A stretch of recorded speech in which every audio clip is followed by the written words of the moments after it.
Hey folks, John Becker here, Union Township trustee and former state representative from Claremont County, bringing to you the July issue of the Becker Report. And here's a draft version I'm hoping to get out tonight if all goes well. Hey, I'm just going to kind of briefly go over it, and at the end of this video, I've got, well, actually 3 items. I got 2 additional videos. One of them's a 13-minute video. That's the video of the trustees meeting. It's the 2022 first half financials. It includes both the revenue side and the expense side. The other video I have is it's from the same meeting, but it's with the gentleman from Bradley Payne Advisors. They're the financial advisors for Union Township. His name is Andy Brosert. And that's another 10-minute video that's also on there if you're interested in the bond anticipation note. And also at the very end, I have my contact information, the how to get a hold of me, phone number, email address, that sort of thing.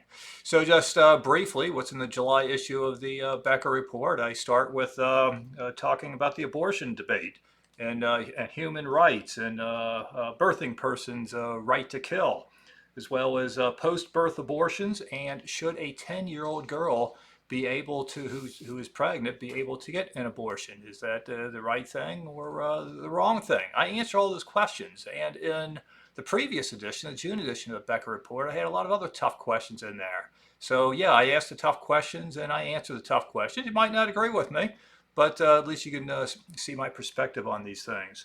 I also answer the question, what is a woman? That question never was even asked until very recently. It was like, is this difficult to answer?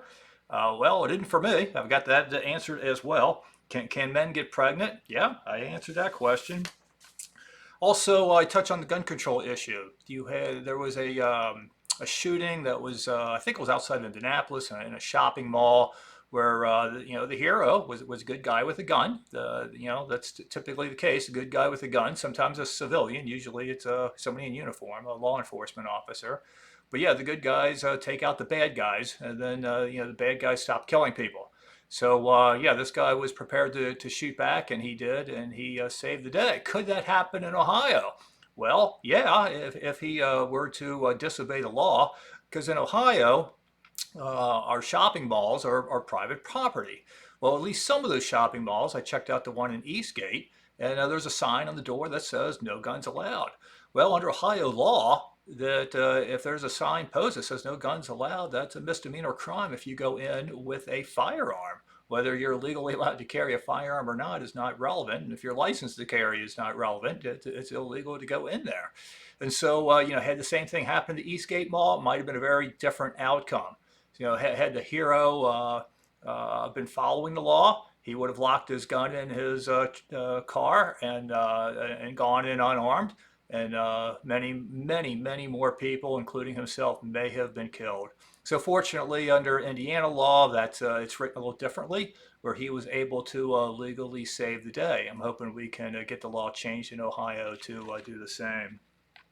Then I also have a section on COVID, and it's just more information I'm finding out there, different studies and such for your review.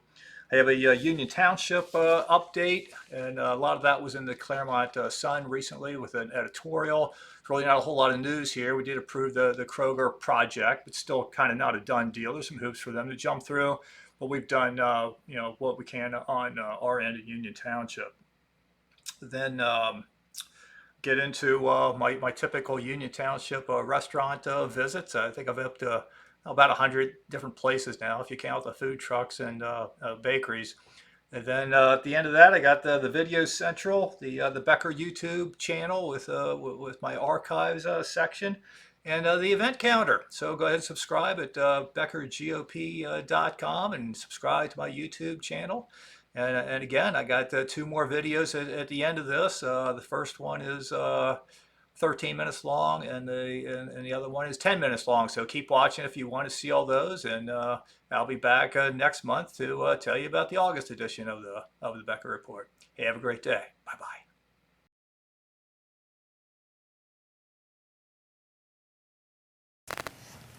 All right, gentlemen, moving forward, we've got a presentation on the first half 2022 financials from Trustee John Becker.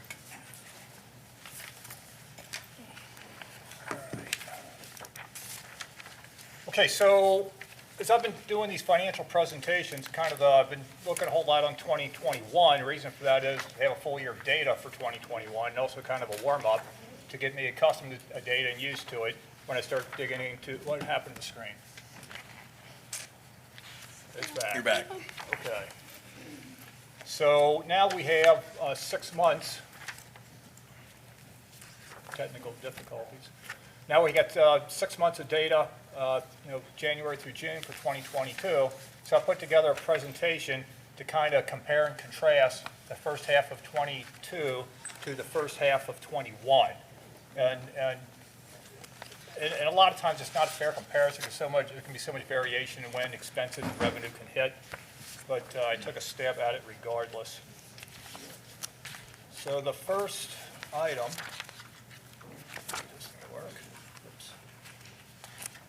First time I want you to look at, this is a cash position statement, and this is a cash position statement. This is a kind of document that's out on the website, and Mr. Campbell puts that out every month, and it gives you the official totals for the various funds.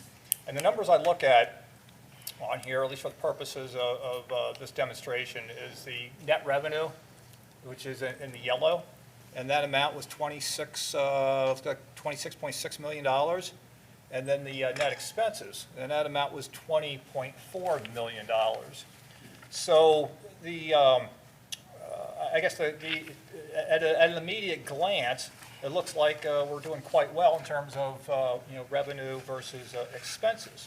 However, this is not a management report. When you get into the expenses a little bit more, or the revenue side, you get a different picture. Okay, so this first slide, I've only got 4 of these. So this first slide is, this is the first half of 22 compared to the first half of 21, and this is just the revenue component of it. So what I want to bring to your attention is that, for one thing, we are ahead. The left, I know from the audience it's hard to see all this, but from the left-hand side is the 2022 first half, and the right-hand side is the 2021 first half. So the bottom bar, that bluish bar, those are the real estate taxes we bring in. The orangish bar above that is what I've just combined as TIFs, JEDs, and SIDs. That's our economic development type of income. And part of that, I'll get to that in the next slide. But I will say that the property taxes is 42% of our revenue, and 28% is the TIFs and JEDs. The little section above that, that gray area, it's much bigger on the 2022 number. That's the economic development. I used to call that in previous reports, called that capital. And that was, so what I was just calling capital, it'd be property acquisitions, sales, infrastructure improvements, that sort of thing. Building a firehouse, I put that under capital. So I'm just simply renaming that as economic development, so because it can confuse other uses of the word capital. Let's go to the next slide. So this slide, and again, I know y'all can't read that in the audience, but again, it's the same slide you're just looking at, but rather than a stacked bar, it shows each category side by side. So the green bar is the 2022 first half data, and the gray bar is the 2021 first half data. So that first set, if you will, those are the real estate taxes. Again, this is the revenue side of it. And then the second set is the TIFs, JEDs, and SIDs. The third set, and so there's actually a couple of things I want to point out here. So that third set, economic development. So you see that green bar on the left is for 2022, and we got an enormous amount of economic development income. Well, the reason for that was we sold some properties. There was a Glen Estee site for $2.7 million. There was Ivy Point. We sold to TQL for $1 million. And so almost all of that bar there, $3.7 million, was simply the sales of property. Also, go over a couple of sets there, and you'll see a pass-through section. So you see a gray bar on the on the right-hand side for 2021. That's for pass-throughs. That's a $2 million transfer that's in those numbers that wasn't in the first half of 22. Let's go to the next slide. Okay, so now I want to get to the expense side of it. So looking at comparing again first half of 22 to the first half of 21, the numbers look very similar in terms of the total. The the bottom block there, that's red is for fire, blue is for police, the parks are green, the roads are black, so I'm kind of trying to be consistent with some of the color coding. So we spent a whole lot more money on in the category of the fire department, relative to pretty much everything else. And when I looked into that, it was, pretty obvious. We built a new firehouse, we had new equipment, we've had some increases in personnel and promotions, that sort of thing. So it's not only equipment purchases, but also the personnel expenses. And I do want to make a comment about kind of personnel in general. So the workforce here in Union Township is, I'll just say, an aging workforce, for lack of a better description. As people get older, there's higher expenses with healthcare costs. And additionally, as people retire, when they tend to get large payouts of vacation time, sick days, things that they had accumulated. It's all good stuff. But that's the reason we're going to have a continuing increase in personnel expenses. This, where am I? This last chart then is showing, again, the first half of 22 versus the first half of 21. And that first set there is for the fire department. You can see how much more it was for 22 over the first half of 21 for the reasons I just explained. Police wasn't a whole lot different. School's a little higher. We're paying out more in TIFs to them, so that means we're getting more TIF revenue for us. That's a good thing. And the pass-through is that big gray bar, but the fourth set over. Again, it's a $2 million transfer. And the economic development is that next one, and I'm going to stop there. So that gray bar being larger for 21 rather than 22 was the acquisition of some properties. That was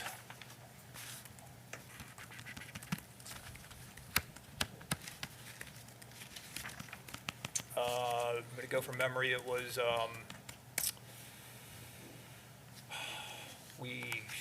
Ron, Mr. Campbell, can you help me out? What did we purchase last year in the first half?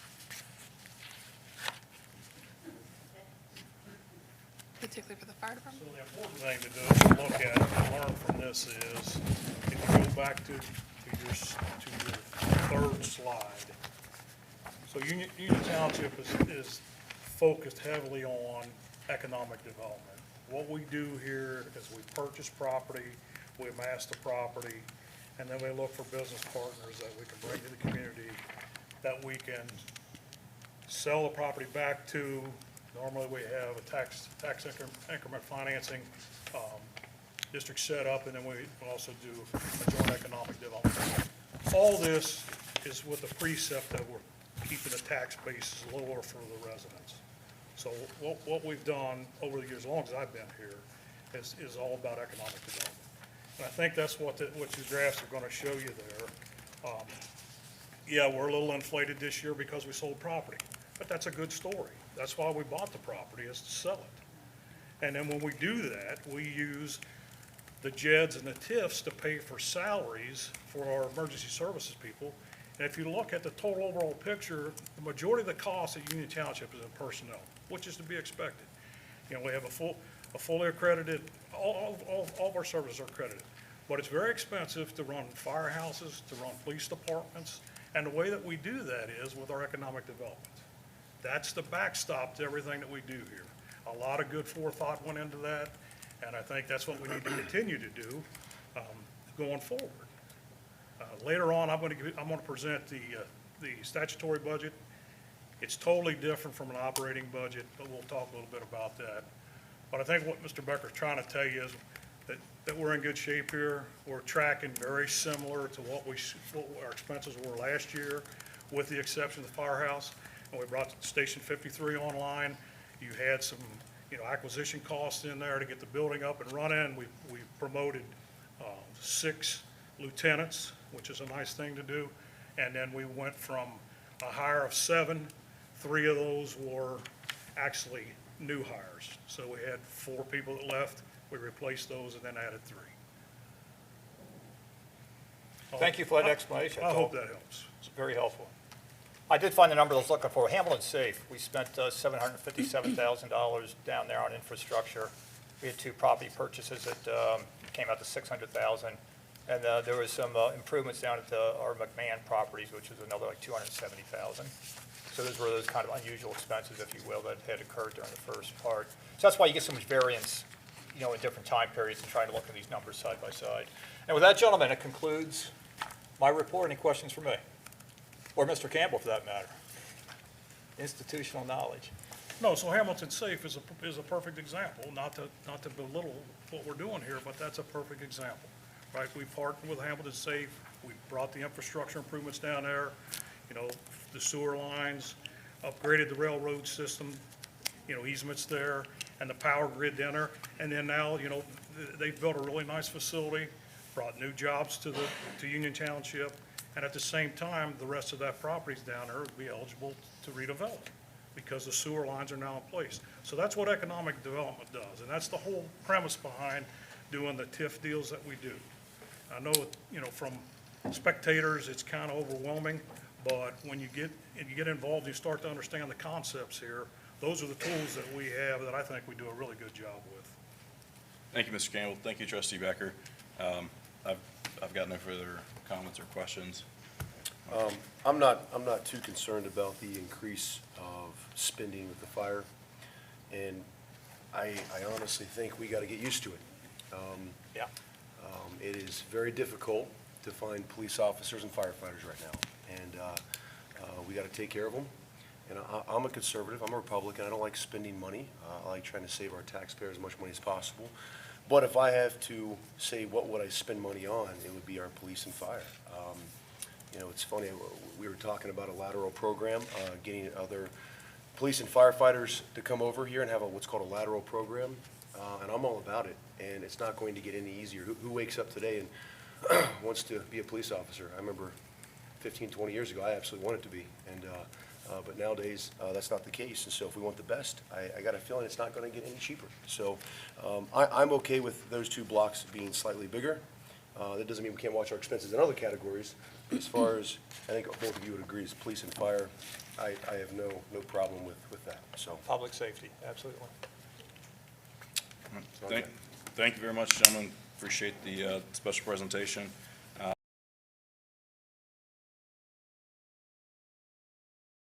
Item E, the approval for underwriting firm of 2022 ban refinancing. Ms. Ayers, if you'd like to.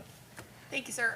We've been having some ongoing discussions about the township debt and how that is refinanced annually. At the last meeting, we discussed effectively starting that renewal process. This is the next part of that, working with the underwriting firm and getting that in place to get the band refinancing together. Andrew Brossard is here, been waiting patiently in the audience. I asked him to come. I would ask Andy to be here this evening to discuss a little bit about where we are in the process. This bid process to get to Stifel as the underwriter, and then if you have any questions on the process for refinancing, I think Mr. Brossart would be able to handle those at this time. Good evening. Andy Brossart with Bradley Penn Advisors. We've been the municipal advisor to the township for many years. So our job is to help you guide you through the process of the no renewal. We don't have a financial interest in the actual financing side of it, but we help guide you through that process. So right now, the application is before the OMAP program, which is a state treasurer's program that gets you a lower interest rate. They guarantee the notes if there's not a renewal next year. And so that helps out with the interest rate and the borrowing cost. Every year we go through this process with underwriters, and underwriters are the entity that sell the notes out into the public. This would probably be mostly, even at $21.4 million would be one buyer.